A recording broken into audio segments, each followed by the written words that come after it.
السلام عليكم ورحمة الله وبركاته. النهاردة هنتكلم في حلقة مهمة جدا، ألا وهي أهم الأدوية المستخدمة لعلاج الحساسية، وإيه هي أهم المواد الفعالة المستخدمة لعلاج الحساسية والمضادة للهستامين. ويا ريت لو أنت لسه أول مرة تتفرج علينا ما تنساش تدعمنا وتدوس لايك وتعمل سبسكرايب للقناة وتفعل زر الجرس عشان توصلك الفيديوهات الجديدة أول ما تنزل على طول. قبل ما نتكلم عن الأدوية المضادة للهستامين لازم تعرف إن إحنا بنقسمهم لنوعين كبار، وهما First Generation Antihistamines والسكند جنريشن انتي هيستامينز.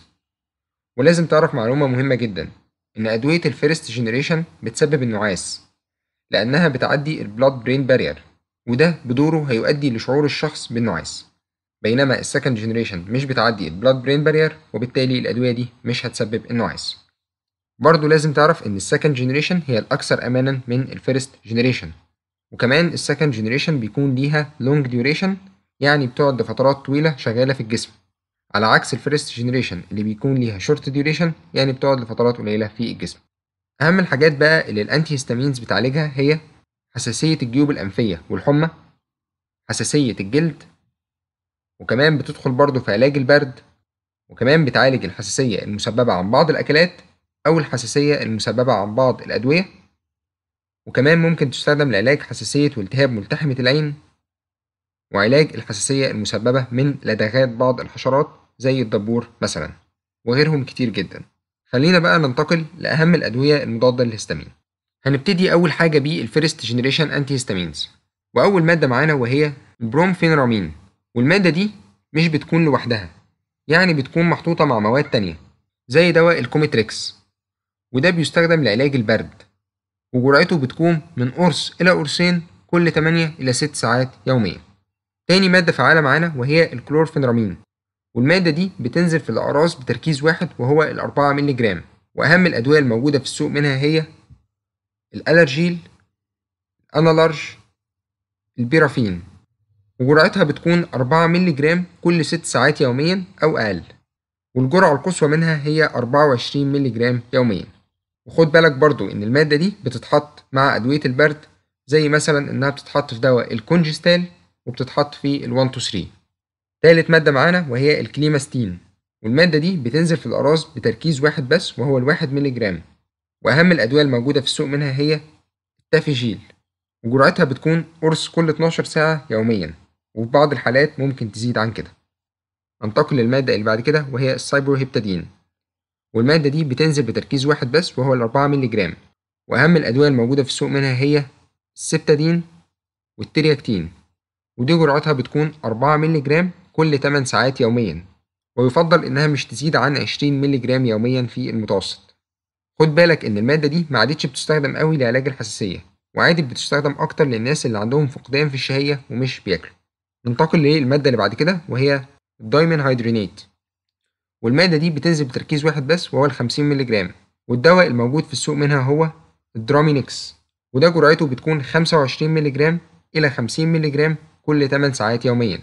خد بالك برضو إن المادة دي ما عادتش بتستخدم أكتر للحساسية، وعادت بتستخدم كمضاد للدوار والدوخة، وخصوصا للناس اللي بيحصل لها دوخة في السفر.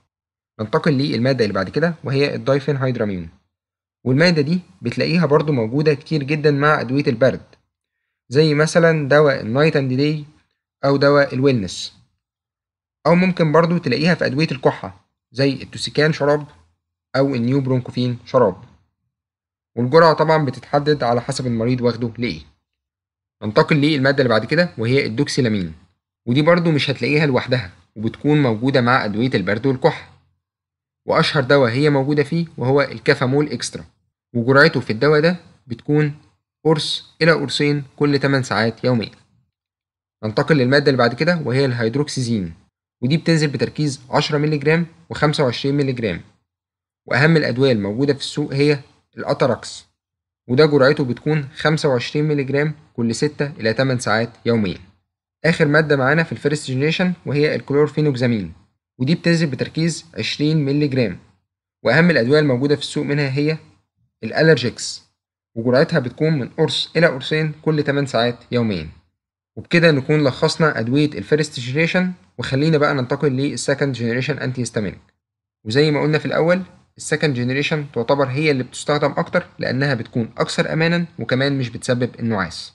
أول مادة معانا وهي اللوراتادين، ودي بتنزل بتركيز 10 مللي جرام في الأقراص، وأهم الأدوية الموجودة في السوق منها هي الكلاريتين، الهيستالونج، اللورانو، اللوراتادين، اللوراتين، اللورينو، الموسيدين، السيت كلاريت، اليونيلوراتادين، وده جرعته بتكون 10 مللي جرام مرة واحدة يوميا بس، ومش تزيد عن كده.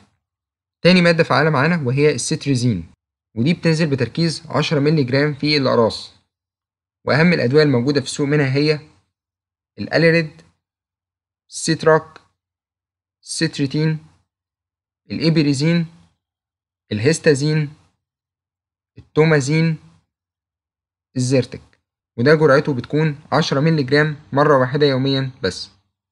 ننتقل للمادة اللي بعد كده وهي الديسلوراتادين، ودي بتنزل بتركيز 5 مللي جرام، وأهم الأدوية الموجودة في السوق هي الإيريوس، الأليرجوي، الديكلار، الديلاريكس، الديلوراستوب، الديسا، الديسلورات، الديسلوريكس، الإمبانودكس، الفيرنيلار، الهايجيتادين، والأوردسكا، وده جرعته بتكون 5 مللي جرام مرة واحدة يوميا بس. ننتقل للمادة اللي بعد كده وهي الفيكسوفينادين، ودي بتنزل بتركيزات 60 مللي جرام و120 مللي جرام و180 مللي جرام، وأهم الأدوية الموجودة في السوق هي الأليرتام، الأليرفين، الفاستل، الفاستوفين، الفيكسودين، والفيكسون، والهيستافري، والرابيدو، والسانزاليرا، والتلفاست، وده جرعته بتكون إما 60 مللي جرام مرة واحدة يوميا، أو 120 مللي جرام مرة واحدة يوميا، أو 180 مللي جرام مرة واحدة يوميا. وخد بالك إن المادة دي بالذات بتكون أأمن حاجة لمريض الكبد اللي عنده حساسية.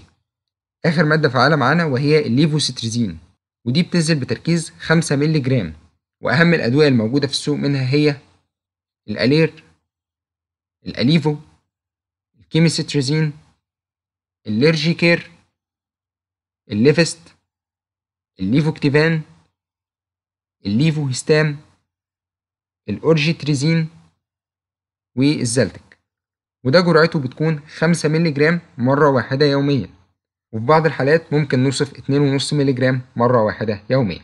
خد بالك إن المادة دي في بعض المراجع بتصنفها على إنها third generation antihistamine. وبكده نكون لخصنا أهم الأدوية المضادة للهستامين والموجودة في الصيدلية، وأتمنى بجد لو استفدت من الحلقة دي إنك تشيرها لكل زمايلك عشان يقدروا يستفادوا منها وتسهل عليهم كتير في التدريب والممارسة في الصيدلية. وفي النهاية سبحانك اللهم وبحمدك، أشهد أن لا إله إلا أنت، أستغفرك وأتوب إليك، والسلام عليكم.